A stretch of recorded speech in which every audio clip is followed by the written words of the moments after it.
everybody for taking time out of their evening to spend time talking about the 2026 coaches meeting. Just to kind of give everyone a level set, my name is Ryan Pancini. I'm the vice president and youth director for Cross, and I'll be giving the presentation today. A couple quick housekeeping notes for everybody.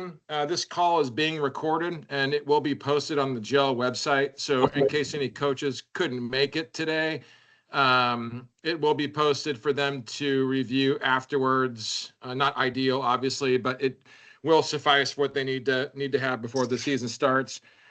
Please stay on mute until the end of the meeting. There's a lot of people who are invited to this meeting. These things don't work very well when everybody's chiming in. So please use the chat function during the call. I've got it open, so in case something comes up, I'll look over and stop to answer a quick question if need be, but there will be time at the end that you could come off mute and ask open-ended questions. Obviously, there's a lot of content here, and we want to make sure that every question is being answered for everybody as we go through. The main objectives today is to inform and educate, and hopefully give all of you coaches, especially some of the coaches that are maybe new, enough information here to have a successful season out in the field. So without further ado, I will get started. Here's the quick agenda. So there's 4 parts plus questions. I'm gonna give everybody an introduction to GELL.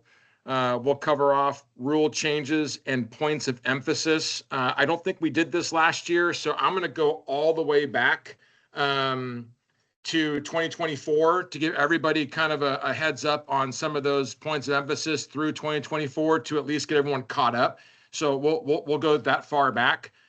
I'm going to talk about gameplay, referees, and scheduling. I'll cover off honor of the game, and then I'll open up for any questions at the end. So to start off, we'll kind of give you a quick, who is GELL?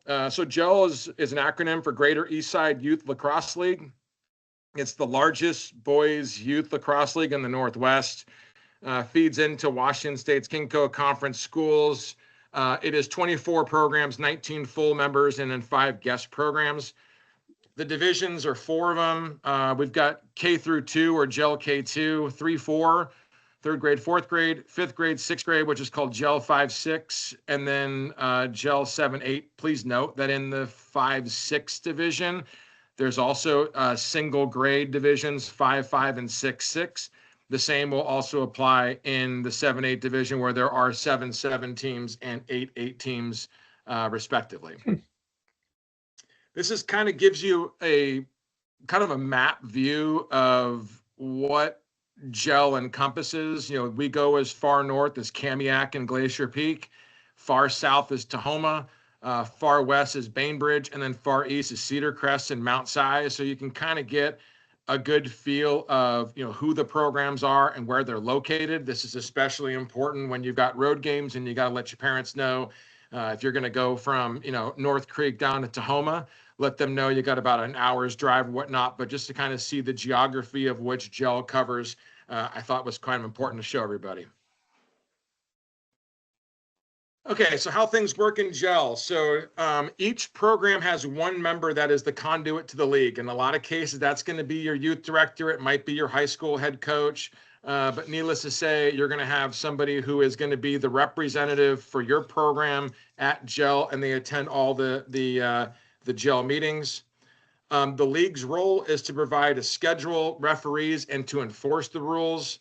It is your job as a coach to know the rules. You can know the rules by going on the NFHS site, where the rules are, which are the rules that GELL follows.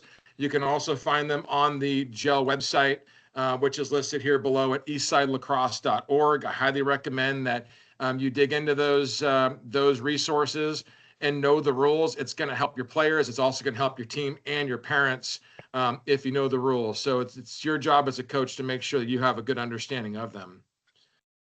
There are some requirements for coaches to be on the sidelines. Number 1 is every coach must have a background check. You can either submit to a Washington State or an NCSI background check. I believe they're all good for 2 years. The background checks, the NCSI background checks, are free to all USA Lacrosse members. You can get that done through USA Lacrosse. but that is a requirement for all coaches. The second thing is they need to have a complete bronze certification. So on your USA Lacrosse membership, just complete the bronze certification. You're going to find some pretty good tutorials there around concussions and overall gameplay, but try to get your bronze certification done. And then at least one member of each team or one coach on each team has to be certified for CPR first aid. There are a lot of online resources that are pretty easy and pretty cheap actually to get that CPR and first aid. Doesn't take too much time anymore. Long gone are the days of like the weekend classes. You can do it pretty easily online.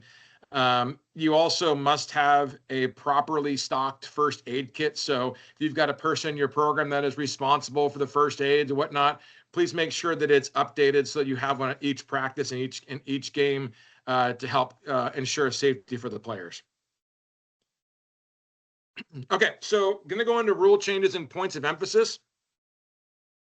I'm going to go all the way back to, I'm going to start with 2024, and there were a couple of major changes done that season. The first was legal one-handed checks are now allowed at the 7-8 level. So please note for the 7-8 teams as you're coaching your kids, you are allowed to do legal one-handed checks. The other major rule was a helmet rule. All helmets in GELL contests must be a team color corresponding to the team uniform or neutral, i.e. black, white, or gray. If you have a partner program, if you're merged together, the GELL teams can have both program colors. So if you're North Creek and Inglemoor, obviously you're going to have some black and yellow, and you're going to have some gray and purple or white. So just note that you can have helmets that match the program that you play for. All helmets only represent GELL branding, decals, stickers, wraps issued by and specifically for that individual GELL program or by the league itself. So any honor of the game stickers, etc. No helmet that bears non-GELL program identifiers may be worn in a GELL contest. If they are, the referees are going to call an illegal procedure penalty. It was discussed at our referee clinics, and they will be calling it. The reality is, a lot of the kids in GELL play in other programs like Stars or Cityside or True. I know my kids have as well. Just make sure that all those helmets and those decals that you currently use, put them aside for the year, wear the program that you play for in the spring, and you won't have any issues. The referees will be looking for it, but just make sure you communicate to your players to take those off and wear the decals of the program they currently play for. 2025 rule changes and points of emphasis. I got an email or chat from Mike. Does this apply to K2? K2 is going to be K2 and 3-4 will be loosely applied as far as the colors go, but you're probably going to be fine at K2. We just want to make sure that any like the other select program stickers and whatnot are taken off. So you're probably going to be fine with K2. 2025 eye shade. This has been done pretty much across the board, but really they only allow now is just one streak across your eye. No words, numbers, logos, or other symbols. You can't go around the eye socket. You can't go on the cheekbone. If they do, and there is an issue, the referees will call a 1-minute non-releasable penalty, and they must remove the eye black, and which is sometimes not easy to remove. So I would just make sure you're coaching your kids just to do, if they want to wear eye black, use the stickers or just use one solid stroke under the eye. Properly worn mandatory equipment. This has been a point of emphasis this year and last year, and it revolves the chin strap. So the referees are going to look very closely to make the chin strap, make sure that it is attached to the chin. It's super important that the helmets are worn properly to protect the kids. So make sure their chin straps are worn firmly on their chin so their helmets don't fall off during the play. It's kind of important to have that. And then the other thing that was talked about in 2025 was unintentional versus intentional checks involving the head and neck. As you can imagine, the head and neck has been a major point of emphasis to try to get the game as safe as they possibly can. And they identified two different definitions. So an unintentional contact to the head or neck is defined as a legal body check that unintentionally slides up to the head or neck area. any contact to the head or neck area, if the referee sees it, is going to be some sort of a personal foul and it's non-releasable. In a situation like this, if it's unintentional, it's going to be a 1 minute non-releasable penalty. If it's intentional contact to the head or neck, it's going to be a 2 or a 3 minute non-releasable penalty at the official's discretion. So, the best case there is just really emphasize with your players to check low at the hip level, so they avoid any contact at the head or neck. We want to keep the game as safe as we possibly can. 2026 rule changes. I'm going to go through the next slide, which is slide 12. I'm going to go through the coach's box requirements. There's been some changes on how the home teams need to set up the full fields. So I will go through that on the next slide, and I'll kind of walk you through all the changes there.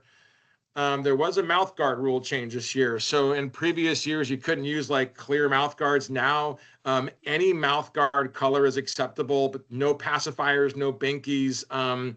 If any kid has that Invisalign orthodontic type thing, that does not suffice as a mouth guard. So just make sure they're using any mouth guard, but it doesn't matter the color anymore. So have at it on the colors. A working horn is required at the score table. This has got to do with some changes made on how coaches can ask for an explanation from referees on a certain call, but it's important that each individual scorekeeper's table has a working horn. It helps to end the periods or the halves, however you want to work it. But please make sure you've got working horns. They're not very expensive, and they do help on the scorekeeper's table. This is a big one for the goalies. So 3, 4, 5, 6, 7, 8. There is no more 5-second rule awarded to goalies to re-enter the crease. So if the goalie is going to go chase a shot, they do not get 5 seconds anymore. The referees are going to get that play started right away, and they do not have to wait for the goalies to enter the crease. So as you're coaching your goalies, please make sure that they are aware of that new rule change. If a game gets called for any reason and cannot be completed after 75% of the game is done, it is considered an official game. So if you've got lightning, a weather-related, another weather-related incident, or all of a sudden the lights go out and you can't get it back on, if it's more than 3/4 of the way done, the game will be called as an official game. So that's just a major change there. They did have a face-off rule that came into play. If a face-off player is consistently needed to be adjusted, a delay game penalty will be called. There will be probably highly unlikely the 3-4 this is going to get called. At the 5-6 level, there's going to be some discretion from the referees. I think towards the end of the season, they'll be a little more closely calling this one. But please make sure as you're coaching your players on face-offs that they're being coached appropriately and they can get those face-offs done correctly. And then lastly, this is really mainly for defensive players, but if any player attempting to block a shot in the crease other than the goaltender, they will be penalized for a personal foul. It's a personal foul for illegal equipment. They're trying to clean up any issues in the game as far as safety goes. So the only player who can make any attempts to block the ball in the crease is the goalie themselves. So just make sure when you're coaching your defense and any attack player that you can also coach them accordingly on that new rule. Okay, so this is the change in how the field gets set up. So this is kind of a basic field, as you can see, here in where my little cursor is. The big thing is down here. If you look in this little red box, you're going to see that there is 2 new cones. I'm going to circle each one of them. They are to be placed 6 yards behind the sideline, kind of 4 or 5 yards to create a box. And this box is really to allow the coaches to get players in and out of the substitution area. So these new cones are new. They are not to be placed on the sideline. They are to be placed off the field of play. But it is to help the coaches get kids in and out of the substitution box. So with those 2 cones, when you do set up your field pre-game, it is responsibility of the home field. You should have 7 cones on the field and 2 cones on just slightly off the field. So there should be 9 total cones now to mark the field prior to the game starting. Along with that, I did want to call this out, that the team area, you see the box highlighted in green here below, the team area is technically 6 yards off of the sideline. You see the coach's box. The players should actually be behind that box area to prevent any safety issues while the game's being played. So just keep that in mind when you got your kids out in the field and you're ready to go. That is kind of how the field should be set up. It is the home field's job to make sure it's set up correctly. The referees will be looking at that before the game to make sure it's set up properly. So just kind of keep that in mind. You can take a screenshot of this if you want to as you're going through the presentation to help you out. But that is the proper way to set up a field with the new rules in place this year. Okay. More 2026 key points of emphasis. Again, maintaining proper equipment, mouth guards. Every player must have a mouth guard. Helmets with chin straps properly attached. That was a part of 2025. You can see it again. They're going to continue to keep emphasizing safety. Contact the head or neck area. It's a personal foul at any contact, and all penalties that are involving the head or neck are non-releasable. They talked a lot about sportsmanship and role of the head coach. The head coach is responsible for the assistant coaches. The other thing that the head coach for the home team is responsible is for all parents home and away. So just, continue to make sure that we work with our parents, work with our coaches, try to make the games as, as good for the kids to have the best experience they possibly can. So just to keep that note for all the coaches out there, that sportsmanship was talked heavily as an emphasis. Pre-game responsibilities, the home team, it's really just proper field setup was a big topic. So just make sure, if you need to take a screenshot, this is going to be recorded. That slide beforehand is a great little, just a snapshot to help you out with the field, but it's super important to have that ready to go. And then there are also some GEL league specific rules. And we talked about this at our last GEL meeting, but I wanted to emphasize a couple of key new ones. For those teams that have lighter numbers overall, you can swing players. So if you've got multiple K2 teams, you can swing a player from one K2 team to the other to reach a total roster size of 9. You could do the same thing at 3-4 to make a roster size of 10. 5-5, 5-6, and 6-6, you can swing players to reach a roster size of 13. Please note that in the 7-8, 7-7, and 8-8, this does not apply. You cannot swing players at any of those levels. So just keep note for the teams that are a little bit light in size that you can do that within the rules. And then this is a new rule that was just voted on our last meeting, but it has to do with the 3-4 one pass rule. This, for someone who has coached 3-4, and it's always been a challenging rule because it was just one of those rules that could be interpreted many different ways. However, we have adjusted the rule to try to make it as clear as possible before the game. But this rule is going to be on how players are going to be considered hot or able to score, and the following criteria. Number one is a one pass attempt is required with possession in the attacking half prior to a shot. Any pass attempts within the defensive half do not satisfy the new rule. Even if it goes from the defensive half to the attacking half, it doesn't count. The pass must be attempted with possession in the attacking half in order for that team to be hot. If there is a change in possession anywhere on the field, the one pass rule resets. So you do it all over again. So in reality, it's a one pass rule in the attacking half. It should be a lot clearer moving forward. This was passed in January, so this is the new 3-4 pass rule. And my guess is for the K2 games where you don't have a coach, you could probably use the same rule there. Should apply for K2 as well. But that is the new rule. If anybody has any questions on it, throw it in the chat. We'll answer them as the presentation keeps going forward. There is a rules matrix. So if you go to the GEL website, Bernie is going to be updating this for 2026. I highly suggest.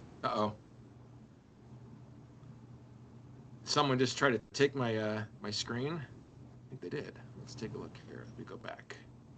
Sorry about that. I just lost my screen. I'm gonna go back to resume. Okay. So rules matrix. So it will be updated for 2026. I highly suggest everybody print this out, laminate it, put it in your scorekeeper's box, take a picture of it on your phone. It's super helpful to get a very quick rundown on the rules. It's just helpful to have it all ready to go for the games. Before I go any further, I've noticed there's been a couple of questions on the one pass rule. So Matt, so it looks like a failed clear resets the one pass rule. No, I think no. Maybe I'm not answering your question right, Matt. But really, what it means is that if the attacking team is hot, and then all of a sudden there's a stick check, the ball's down, the defensive team gets possession, the rule resets. So it doesn't matter if they clear or not. It's if any change of possession will reset the one pass rule. Yeah, so we had a game last season where the attacking team shot, our goalie got it, and then it was a failed clear. So we didn't clear the ball. They got it back, and then in that scenario, they would have needed another pass. Correct? Yeah, that's correct, because your goalie would gain possession of the ball. Yeah. So that is a change of possession. Now, if it was a shot, the shot missed and it went wide, and the attacking team maintained possession on the shot, then they would still be hot. But since your goalie gained possession, then they would need to go through and get another attempted pass in order to be hot again. Make sense? Yep. Thanks. Much clearer. Okay. Mike, for K2 rules, we didn't talk about it at the meeting. I don't think it was necessarily called out, but my guess is yes, I would use the same for K2 rules as 3-4. It would make sense, especially for the progression of the kids. So my recommendation is yes. It's not written in stone, but it's probably good guidance to do it that way. And then John, you've got a question, 3-4 scoring clarifications. If a loose ball is kicked or swatted across the plane of the goal by an opposing team, does that count? Yes, it does. As long as the ball crosses, well, if it's kicked, I don't think a kicked ball counts, but if they're using their stick to swat it and it completely crosses the plane, then yes, it's a goal. Even if the goalie is trying to clear the ball and it falls out of his stick when he's shooting it and it crosses the goal, unfortunately, it happens sometimes at 3-4, and in cases 5-6, that's also considered a goal. So a team can score on itself. So to answer your third question, yes, that would be a goal for the opposing team. Great, thanks. Okay. All right. Moving on. All right, so this is kind of a wordy slide, but I didn't really have any other way to do this without having a bunch of words on it. This has involved ejections for players, spectators, and or coaches. It's important to go through it. Hopefully this doesn't happen, but the likelihood of it happening, it very well could. I just want to make sure everybody's aware of what to do. So upon any ejection, the head coach of the penalized team shall report to the GELL executive board by email within 12 hours of the ejection. Fail to properly report an ejection in a timely manner may cause further suspension to the player and or coach. The email is above. So if you got your phones, take a quick snapshot of this so you have it. It's the GELL executive board is the email to utilize in case you have an ejection. Any ejection comes with a 1-game automatic suspension. A suspended player may not be suited up nor participate in any manner of that suspended game. A suspended coach may not be in the facility in any manner from the beginning of warmups through the conclusion of the contest. And then lastly, a suspension as a result of ejection may be appealed, but only properly reported within a 12-hour window and video evidence is provided. Hopefully none of you ever have to utilize this, but in case you do, that is the process and procedures if you have an ejection of any kind during the game. Okay, gameplay referees and game timing for K2 and 3-4. They're all going to be 2 20-minute running halves. For GEL 5-5, 5-6, and 6-6, 4 10-minute stop time quarters. The same will go for GEL 7-7, 7-8, and 8-8. They are all 4 10-minute stop time quarters. Do note here at the bottom, whenever in the second half there is a 12-goal differential, the clock will automatically turn into running time, and it will be running time for the rest of the game. So just keep note of that. Also, for face-offs, if a losing team is down by 6 or more goals, they have the option to take possession after an opposition goal went down by 6 or more, or went down by 6 or more. It is not a requirement, but it is up to the coach. But do note, if you are losing by 6 or more, you do have the option to take the possession of the face-off after an opposition goal. This is GEL's guidance for playtime, and when I say guidance, it's directional guidance. It is not a rule, but something that GEL highly advises each program to follow. But each program has its own independence to guide their coaches and how they want playtime to be done. GEL says roughly equal playtime for GEL K2, 3-4, 5-5, and 7-7. The developmentally informed playtime for 6-6 and 8-8. Obviously, kids are at different levels of play once they get to this level. So I would just use your best judgment on playtime, but make sure kids get on the field. And then their guidance for 5, 6, and 7, 8 is equal or developmentally informed playtime, but each individual program has the ability to set what they want. But this is playtime guidance from GEL. Field setup and score submission. So the end is important. We get through this. So each organization will provide their home field markings, across access to toilets, and supervision. If you have grass fields, make sure they're marked correctly. If you've got turf fields, most of them are already going to be marked, so you don't have to worry about that. Just make sure you set up the field with the right scorekeeping position, all the cones, et cetera, that we went over on slide 12. Each organization that doesn't have an operating scoreboard, which is probably most of them, just make sure you got a regulation clock, a penalty clock, and a horn. There is an app. If you don't have it, it costs like $1, but if I wish I would have had it, I do. It's called Lax TNS. I think it's like 99 cents. It's a great app for your scorekeepers to have on hand. It automatically tracks penalty time, game time, super easy to manage. It's only $1. I would highly suggest that they operate the clock through that app. Seems to work pretty well. The home team is responsible to make sure that they do not have the same color jersey as the away team. So there's not a home team is white, road team is dark. If the away team shows up and they're all wearing white, then the home team has to change their jersey to where they're dark and vice versa. So the team colors is determined by the home team, differentiating themselves from the opposing team. And then lastly, this one's important. So for scores, all divisions except K2, all scores must be delivered via team linked within 48 hours of the game start time. My understanding is if your program does not use Team Linked as its main app for communication with the parents, if you use TeamSnap or Sports Engine, whatever you use, there is one individual in your organization that has access to Team Linked. Make sure they get the scores and get them into GEL. It's great for the kids to be able to see how the scores went, but they need to be in 40 hours. So please make sure that you have some sort of a procedure to get those into GEL on time. So referee assignments, the refs will be assigned.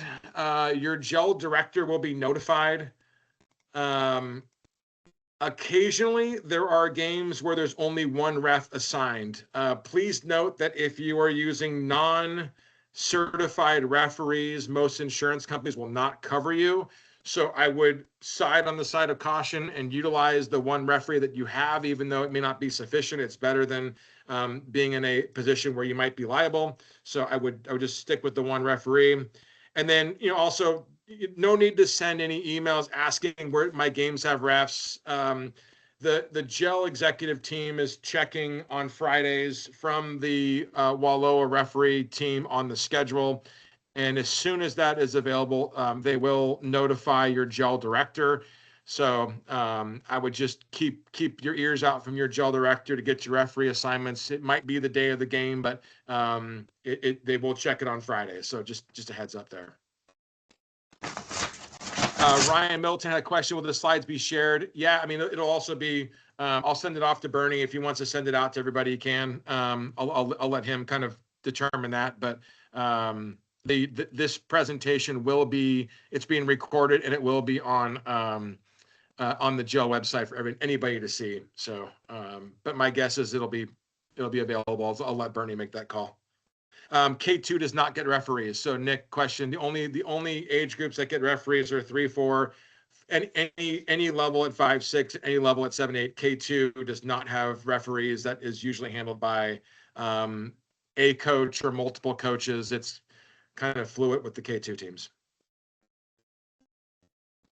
Behavior. So there's an article on the GEL website titled "Model Good Sportsmanship." Highly advise everybody to take a look at that just to make sure you're good. You're good on that. I mean, at the end of the day, this is all about the kids. We want to make sure the kids have the best experience they possibly can, and teaching good sportsmanship is a key part of that. So just make sure that you're aware of that and get a quick read on that one. There are going to be some MBOs. So MBOs are master bench officials at some of the games. What I've been told is that 25% of the scheduled GEL games will have an MBO. It doesn't mean by age group. It's just a straight 25% of the games will have somebody there. The MBOs are there to enforce coaches' behavior and spot and provide feedback to the referees. They just went through all with the referees. If anybody was at the middle school mashup on Saturday, they were out there and they were teaching all the new referees on how to become a referee. Those individuals will be on the sidelines at select games. MBOs can also flag spectators. So if they don't know who is the offender, they're just going to flag the home team. So again, when you go back to behavior and as you're coaching up your parents and your assistant coaches on what's best for the game, just keep that in mind with the MBOs on the sidelines. Coaches contacts. So this is important as we go through scheduling. I don't think the schedule is quite out yet, but when it does, super important. I'll kind of walk you through a quick case study on that. But GEL website needs to make sure the correct coaching information is there. So for all the program directors or whatnot, just make sure that all of your coaching contacts are updated so that we have some sort of contact for the each individual program. Make sure it's up to date. If you need to contact an opposing coach, the best way to do that is to contact your GEL director, and they can get you in touch with that team.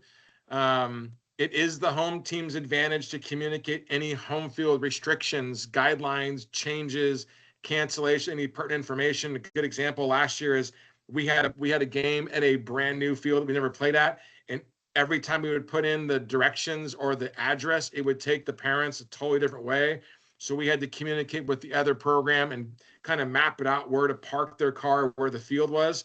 And it was super helpful and nobody got lost. It's super important to make sure everybody has the right information for all the games. If anything needs to be changed, and you can communicate through that avenue to the other GEL directors.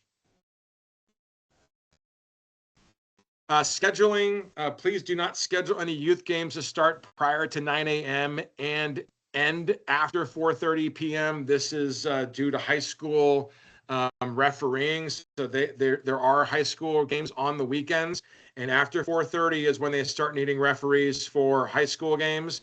So they've asked to make sure that that is in play for all youth games. So nothing before 9, nothing after 4:30. GEL will publish the schedule on the website.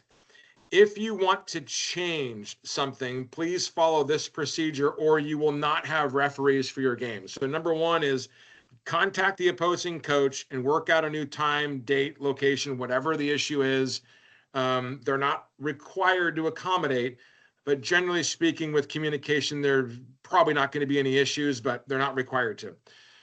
After everyone has agreed to the new arrangements, please send an email to the league scheduler. That his name is Brandon Fortier, and his email address is right here, fortier43@hotmail.com. Please send in this format. Send in your existing date and teams, and then send in your new date, time, and location. And as long as you give him enough heads up, my guess is probably a few days or a week or even longer be great for him. The better. But if you send it that format, your game will be rescheduled accordingly. So just make sure you follow that format. If you want to add extra games, you can add extra games, but only on the weekends. You cannot schedule games on Monday through Friday. The only middle of the week games allowed are those will be scheduled by GELL at the end of the year. I believe that is for the 7-8, 8-8 playoffs. So those are the only games that will be scheduled on the weekdays. Home programs will be billed for any referees for the extra game. Again, email Brandon with the new game information as previously discussed, so he gets everything he needs to make sure the changes are made. Again, when add a game, send Brandon the email, put the date, the teams, the time, and location, and he will get it taken care of for you. Okay. Last section, honor of the game. This is one area that I think is a great part of what GELL does, and for all the teams that are K2, 3, 4, and 5, 6, I would continue to keep doing this. So after each K2, 3, 4, 5, 6 games, the coaches will conduct in the honor of the game ceremony. Really, it's a chance for the coaches to highlight the other team's strengths. And then the captains of each team, usually it's 2 of them, will present a sticker or an honor of the game decal to a player that showed the highest level of honor of the game. Coaches should reinforce the honor of the game traits at practice and games. It's a great part of the game of lacrosse. Utilize the game stickers. We also, where applicable, not every field allows the parents on the field, but where you can, especially with the younger kids, get the parents on the field, get them as close as they possibly can so they can hear it as well. It's great for retaining players, especially new players, and the kids love it. So if you don't have a GELL sticker, they were handed out at the last GELL meeting. So Mike, that answers your question. I would email your GELL director to see if they can get any more stickers from GELL. That would be something that would be my best guess, to just send your GELL director a note. If you don't have a GELL sticker, and let's say you use your own sticker, like, Ohio State puts the Buckeyes on their helmet, or the Bone from Georgia, right? If your program has something like that you use for, reinforcing good sportsmanship at practice or whatnot, you can probably also use that too. It's been used a couple of times, and the kids love having, that kind of recognition. So, but just make sure that you make the honor of the game, as prevalent at the end of the game as you possibly can. I'm not going to go through this slide, but for those of you who have phones, take a picture.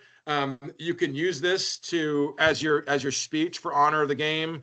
The top part here, this is the longer version. The shorter version might be more appropriate for a lot of the games, or you can use your own speech. But if you just take a picture on your phone, it's going to give you guidance on how to have that honor of the game talk at the end of the game. And I'm going to come off. I'm going to come off now, because that's all I got. So I'm going to open up for any questions. I'll stop sharing my screen, and if anybody has any questions that they would like to fire off before we head out for the evening.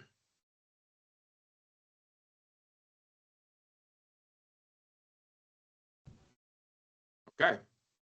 I don't have anything in the chat. I've got all the questions answered. So without further ado, I'm going to give you all some time back. I greatly appreciate you taking the time today, and best of luck on a great season. And I'll get this thing posted up as soon as I have one more question. I got Ben for K2. What happens if not enough kids show up? You're going to have to kind of play that one by ear, Ben. If there is more players on another team, just have kids. One thing I would always do as a coach, I have 1 or 2 additional jerseys in my med kit or whatnot that you can kind of throw on. It's K2. The most important is that they get out there and they play and have fun. So if you got to share some players to have a game, or just go 5-on-5, to reduce the number of players on the field. Just work it out with the other coach to try to find an equal median that works. You don't have to report scores to GEL for K2, but just try to find out whatever is going to work best for the kids to have fun and get out there and run around and play. So that'd be my best guidance there. Walter, low numbers at 7-8. Do we forfeit and play or notify the team, let them choose to scrimmage or not? Good question. I don't know that answer. My guess is I would contact the director of the other program in advance and walk them through what the art of the possible is. If the other team has got a large number of players and they can, in 7-8, you can't swing players, but if they wanted to give you 5 or 6 players to do a scrimmage, it would be like a 1-0 loss on team linked. But to have a game, I would just work it out with the other opposing team. I believe you can play with 9 players, but you can't play with 10. I got to look at the rules on that one. I'm 100% sure, but I would just communicate with your opposing director for the other program and work out what works best for both. At the end of the day, it's going to be a forfeit, but if you can still swing a scrimmage game, you're probably paying for the fields anyway, so you might as well try to work it out. Hope that answers your question. Okay. All righty. So it doesn't look like we're getting any other questions. So I will give you all 19 minutes back. Have a great week and a great season. And I look forward to seeing you out there. Thanks, everybody. Thanks, Ryan. Thank you.